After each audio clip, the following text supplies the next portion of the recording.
Bom, a maior cidade da América Latina, aliás, o estado de São Paulo, conheceu na sexta-feira uma experiência e muitos continuam nessa experiência. Eu tô nessa, Fábio França tá nessa, Débora Alfano tava nessa até 2 da manhã. 2 da manhã, voltou de hoje às 2 da manhã. Sem luz. Agora você imagina, tem gente que tem bebê em casa, tem gente que tem acamado em casa, tem gente que precisa de aparelhos para manter a vida de algumas pessoas. Enfim, você não vou nem falar de eventos sociais que provavelmente foram cancelados, alguns conseguiram gerador, outros não conseguiram gerador, é festa de batizado, é casamento, é o churrasco do final de semana, não importa. É uma loucura o que aconteceu. E aí, quantas pessoas não falaram aquilo que é da natureza, é nosso há muitas décadas? A gente fala, nossa, como a gente depende da energia elétrica. Bom, realmente, a gente depende da energia elétrica para tudo. Tem gente que não consegue cozinhar, porque o fogão não funciona, o forno não funciona. No meu caso, eu tinha comida no freezer e daí eu falei, vou preparar. Só que o forno não funciona, porque ele só libera o gás depois que ele ouve o clique da energia elétrica para nossa proteção, evidente. Então não adianta você ir lá com fósforo, esse fogão aí, que não é um fogão sofisticado, é um fogão só seguro, só isso. Então não dava para usar o forno, tinha que tentar usar a chapa. É uma confusão, mas eu ainda fiquei pouco tempo sem água. Muita gente está sem água e sem luz, o que é uma loucura, completando, como o Fábio falou, daqui poucas horas, 4 horas? Isso, daqui 4 horas. 72 horas sem luz. Mas não é que tem 10 mil pessoas assim, são centenas de milhares de pessoas nessa situação, eram milhões de pessoas e as coisas vão andando. E aí, eu vou falar uma bobagem retumbante, né? A chuva chove e sempre vai chover, né? O vento venta e sempre vai ventar. E a árvore cai e sempre vai cair. Isso não vai mudar, não vai mudar. O que tem que mudar é a gestão do poder público, porque trata as coisas como um fenômeno natural, como se fosse natural que você tivesse uma fiação enroscada numa árvore. Isso não é natural, não tem nada de natural nisso. Você vai para Paris, não é 100%, mas é quase toda a fiação está enterrada. Se você pegar o ranking dos países aí, o Brasil, 0,4% da fiação no país tá debaixo da terra. Pô, 0,4 é nada, é o nada. Na Alemanha é 70%, na Holanda é 100%, Portugal é 20%. Você fala, pô, mas é pouco. Mas nas principais cidades tem muito. Aqui, na cidade de São Paulo, é 7%, no Rio de Janeiro é 11%, Nova York é 72%. Só para dar uma ordem de grandeza. Então, quando você tem 7% em São Paulo e 72% em Nova York, a chance aqui de dar uma confusão já é 10 vezes maior, só por esse número. Aí você pega o seguinte, São Paulo tem 680 mil árvores. Aí você vai olhar o manual, que existe um manual para você colocar as árvores. Tem um manual técnico de arborização urbana. Ele é um manual recente, tem 8 anos, 10 anos, a edição mais recente dele. E fala todos os cuidados que você tem que ter perto de esquina, em relação ao poste, com o hidrante, com a placa de sinalização, com banca, com cabine, com guarita, o que você faz com boca de lobo, tudo para você poder colocar uma árvore. Qual é o tipo de árvore que você pode colocar em que lugar? A calçada tem que ter no mínimo 1,20 m para as pessoas passarem, então você vai colocar uma árvore, ela tem que ocupar outros 70 centímetros, então a calçada tem que ter 1,90 m. Me conte, quem é que conhece em São Paulo, quem conhece São Paulo, sabe que papo é esse de calçadas de 2 metros? Não tem. Tem em alguns lugares, mas em outros não tem calçadas de 2 metros. A árvore tá não só ocupando a calçada inteira, como ocupa a rua também, né? Aí tem regras para poda, tem regra para você usar a árvore. Então, por exemplo, uma das árvores que mais caem é uma tal de tipuana. A tipuana é uma árvore que é da Bolívia e da Argentina, é uma árvore exótica, não é uma árvore própria do Brasil. Então, se orienta a você plantar mais árvores daqui. Então, Jacarandá Paulista, Jatobá, Copaíba, são outras árvores, mas isso vale para daqui para frente. Só que a gente tem um estoque de árvores. Num outro desastre desses, com chuva, caiu uma árvore, matou uma pessoa. A árvore tinha 6 toneladas. Quer dizer, é muita madeira para você remover. De 2013 a 2021, eu falei nesse estoque de 680 mil árvores, caíram 4% das árvores da cidade de São Paulo nesse período todo. Então, quando você faz as contas, são 8 anos e faz conta, dá uma média de 10 árvores por dia. Não dá para saber quantas árvores caíram na sexta-feira, porque falam em 1.200 ou 2.000 chamados, mas se estima que em via pública foram 600. 600 contra 10, é óbvio que é o caos, não há dúvida. Mas só é o caos porque a gente entende que é assim que tem que ser, que a fiação tem que passar por cima da cabeça das pessoas, com um monte de poste, é fio de luz, é fio de internet, é fio de TV a cabo, é um monte de fiação passando por cima e não se resolve como é que a gente vai lidar com isso. Aí vem, por exemplo, já se discutiu, já se tentou o aterramento. Tem prefeitura que aprovou lei, o Rio de Janeiro, por exemplo, aprovou uma lei em 2011 para aterrar, gestão do Eduardo Paes.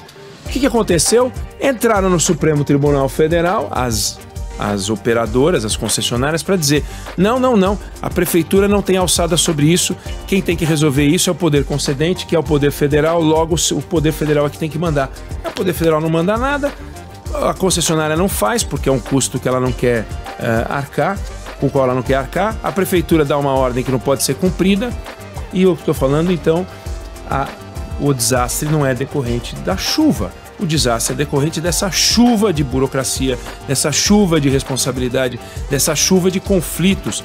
Aconteceu isso em São Paulo, aconteceu isso em Curitiba, porque a prefeitura não pode dar uma ordem para um poder concedente que é federal. Como é que resolve um nó desse? Se o Supremo Tribunal Federal vai lá, e parece que o Supremo não mora em lugar nenhum, outro dia caiu uma árvore no prédio do Alexandre de Moraes, perto da Faria Lima, uma avenida importante aqui da cidade de São Paulo.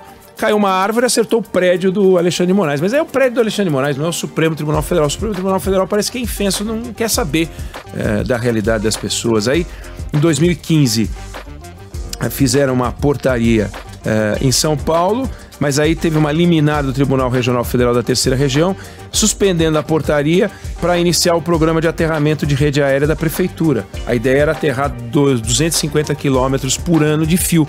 E aí não aterrou coisa nenhuma, não começa a fazer. Aí você vai olhar e diz a Enel, fala, olha, eu só posso resolver o problema dos fios se tirar as árvores.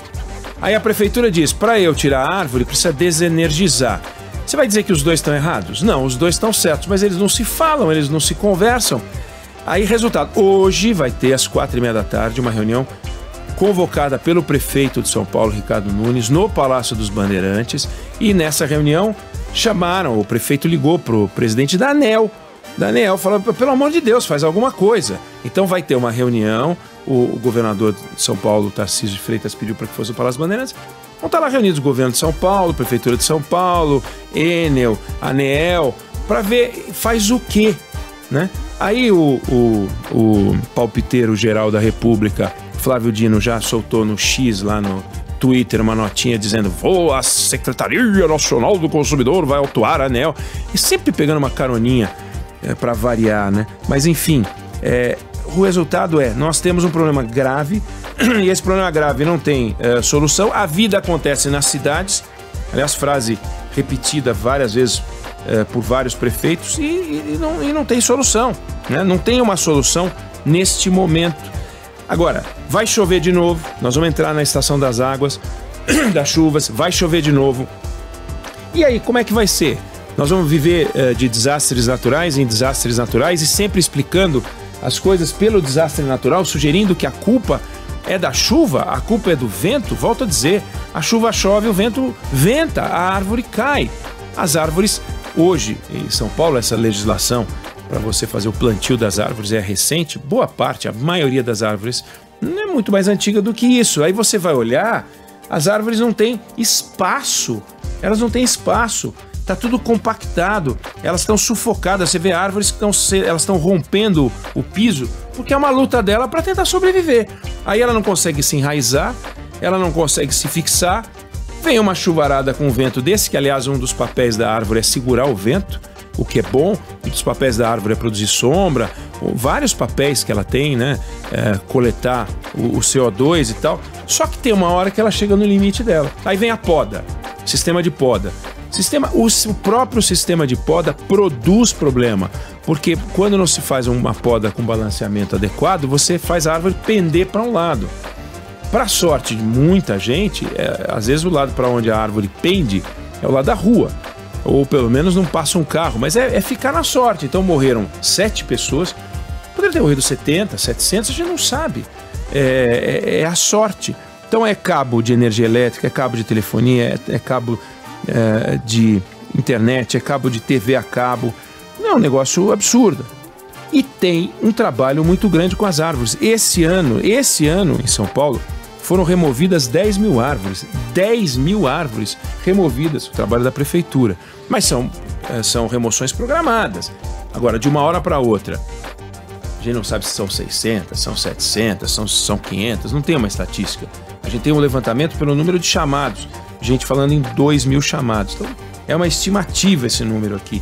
Mas no mínimo, 60 vezes mais do que o que caiu em média de 2013 a 2021. Ou seja, a gente tem um rolo muito grande, a gente tem um desejo das prefeituras de tentar fazer o aterramento ou o enterramento da fiação, e a gente tem a resistência das concessionárias. Por quê? Porque não está no contrato delas fazer isso. Então você não pode impor um custo num contrato, simplesmente você diz, agora você vai enterrar as árvores, ou aterrar as árvores, seja lá o que for, a fiação, e dane-se. Não pode ser dane-se. Então você tem que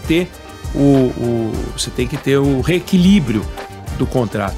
E o reequilíbrio do contrato pressupõe um pagamento monstruoso, porque quanto pode custar você fazer um trabalho desse? Há uma estimativa que no Rio de Janeiro custaria 60 bi de reais. 60 bi de reais para você fazer o enterramento de todos os fios. Isso no Rio. Em São Paulo sairia muito mais. De onde vem esse dinheiro? Qual é o prazo para isso? Também não precisa fazer isso em 5 anos, dá para fazer isso em 10 anos, mas tem que começar, porque é a única forma de você enfrentar. Toda hora a gente dá aqui, Débora Alfano, Fábio França, você ouvinte, querido, ouvinte, querida, escuta o tempo inteiro dizendo que choveu, apagou. Choveu, apagou. Por que chove e apaga? Porque é uma lambida de um galho de árvore num fio, pronto, apagam vários semáforos numa cidade como São Paulo. Não é só em São Paulo que isso acontece, acontece em todos os lugares. Se você quiser, no 11 999 592 100, você pode mandar uma fotografia daqueles novelos de fios perto da sua casa. Tem alguns que são, no caso de São Paulo, que são emblemáticos. Você olha aquilo, você não sabe nem como o técnico consegue achar qual é o fio que ele tem que arrumar, o que é impressionante. E tem fio que está protegido, tem fio que não está protegido. Então é óbvio que vai lá o técnico para podar uma árvore, ele não quer chegar perto, porque ele sabe que ele pode torrar. Aí chegou o funcionário da Enel também, ele não vai porque precisa tirar a árvore. Então temos um problema seríssimo, é tudo muito moderno, bacana, vamos fazer a concessão. E aí não é uma questão de privatização, porque se fosse estatal ia ser o mesmo caos. Mas vamos fazer a concessão, olha que moderno, olha que bacana, agora temos cabos com não sei quantos mega de dados, etc e tal, mas está tudo pendurado e tudo no improviso, tudo absurdo, facilita o furto, facilita gato, facilita tudo. Então é fundamental que a gente olhe para isso dizendo, não se trata de um desastre natural, se trata de um evento forte da natureza que pega uma cidade, colhe o estado de São Paulo, e já aconteceu em outros lugares, totalmente desorganizado do ponto de vista administrativo e burocrático. O serviço de atendimento da Enel é uma piada, é um desastre, é ruim, é de 5ª categoria. Não dá para dizer que eles estão fazendo um trabalho exuberante, não. E aí eles falam que é um evento atípico, que se preparem para eventos atípicos, porque se preparar para evento típico não vai acontecer nada. Evento típico não acontece nada, a gente vai pagar a conta em dia e eles vão e não fazem coisa nenhuma a não ser fornecer energia elétrica, que é o básico. Então tem muito o que fazer e é importante a gente colocar na conta o seguinte, não se trata de um desastre natural, se trata de um desastre humano, governamental e deste universo mal regulado em que a gente está mergulhado. Eu não sei se você concorda ou discorda, mas essa é a opinião que eu tenho sobre o assunto.